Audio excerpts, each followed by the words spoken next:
box problem, either just a regular box problem or a percent problem, where the numbers just aren't friendly, where you set it up and either there is no relationship, maybe you even try to simplify, there's still no relationship, or maybe there is a relationship and you're just not that great at finding the relationship. Because I know that some of y'all have struggled with that.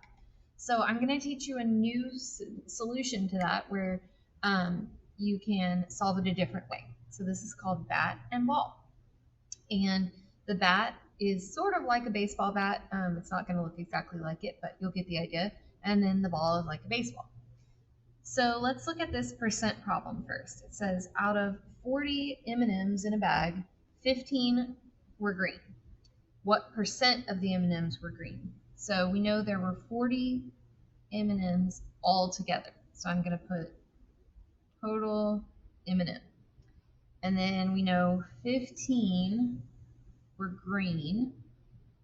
So green, part of them are green. And we want to know what percent. That's what we're looking for. So there were 15 green and 40 altogether. At first, this doesn't look like that bad of a problem. 40 and 15 are not bad numbers, but there's no relationship. 40 times something won't equal 100. 40 divided by something won't equal 15. We could even simplify, but on this one, even if you simplify, there's still not going to be a relationship. So that's where bat and ball come in. Whichever numbers are diagonal from each other, you draw the bat around those numbers. And then the other number that's left is the ball. And as I wrote here, you multiply the bat and you divide by the ball. So 15 times 100, I don't even need to show work on that. You could, but all that is 1,500 or 1,500. Now, whatever you get from that, you divide by the number that you circled, that's the ball. So 1,500 divided by 40. 40 is too big to go into 1 or 15, but it does go into 150. So if I count by 40s, 40, 80, 120, so it goes in 3 times. Subtract and get 30, and I bring down that 0. It goes into 300 7 times, because that's 280. And I'm just kind of going off based off, I know my 4s, so if I know my 4s, I know my 40s. And then I subtract and get 20.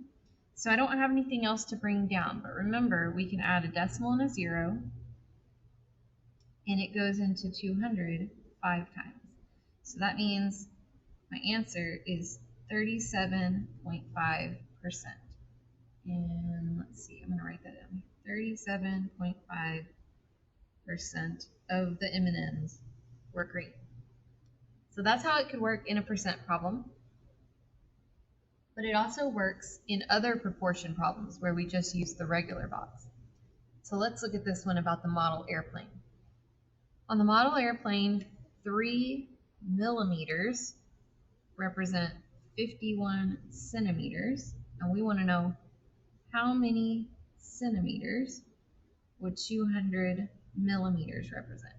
So we're talking about millimeters and centimeters, which might make us think that we need to use our chart. But remember, they already are giving us 3 numbers. The only time I need my chart is if they only give me 1 number and I need to get 2 numbers off my chart. So here, they already gave us the conversion rate for this particular airplane, and it's that 3 millimeters represents 51 centimeters. We want to know about 200 millimeters. So again, there is no relationship because, well, actually, technically there is a relationship, but it's one that you probably wouldn't know.